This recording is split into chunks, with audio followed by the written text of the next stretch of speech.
মাছ তো অনেক খেয়েছেন। আজকে চলুন একটু ভিন্নভাবে দারুণ মজাদার একটি মাছের রেসিপি শেয়ার করা যাক। আর আমি কথা দিচ্ছি এইভাবে মাছ রান্না করলে সবাই কিন্তু আঙুল চেটে-পুটে খাবে। আর যারা মাছ খেতে একদমই পছন্দ করে না তারাও কিন্তু এটা বানানোর জন্য বারবার আপনাকে রিকোয়েস্ট করবে।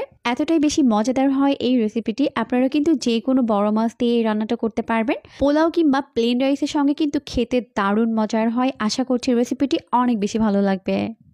এই রান্নাটা করার জন্য প্রথমে আমরা মাছগুলোকে ভেজে নিব, তাই তেলটাকে ভালোভাবে গরম করে আমি এর মধ্যে রুই মাছের পিসগুলোকে দিয়ে দিব।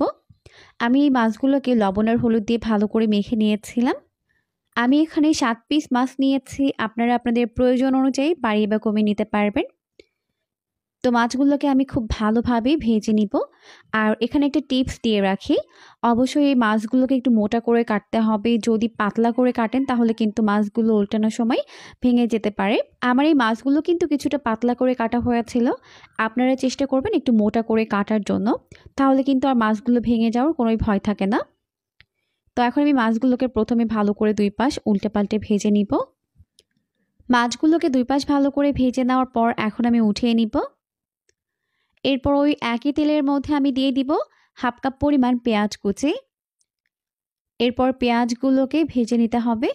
আর চেষ্টা করবেন এখানে অবশ্যই হাফ কাপ পরিমাণ পেঁয়াজ ব্যবহার করতে, কারণ এই রান্নায় কিন্তু পেঁয়াজটা একটু বেশিই প্রয়োজন হয়। তো এখন আমি পেঁয়াজগুলোকে হালকা করে ভেজে নিচ্ছি। তো পেঁয়াজগুলোকে ভাজতে ভাজতে যখন এরকম নরম হয়ে যাবে, ওই পর্যায়ে আমি এর মধ্যে অ্যাড করে দিচ্ছি হাফ চামচ পরিমাণ আদা রসুন বাটা, হাফ চামচ পরিমাণ দিয়ে দিলাম জিরা বাটা। আপনারা এখানে গুঁড়াও ব্যবহার করতে পারবেন। এরপর মশলাগুলোকে প্রথমে ভালো করে কষিয়ে নিতে হবে, এতে করে আদা রসুনের কাঁচা গন্ধটা চলে যাবে। এখন অল্প একটু পানি দিয়ে দিলাম যাতে পুড়ে না যায়।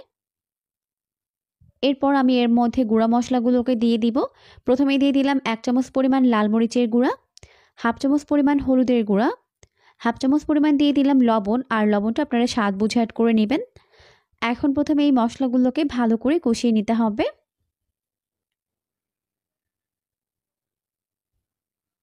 তো মশলাগুলোকে ভালো করে কষিয়ে নেওয়ার পর এই পর্যায়ে আমি এর মধ্যে অ্যাড করে দিচ্ছি হাফ চামচ পরিমাণ গরম মশলার গুঁড়া।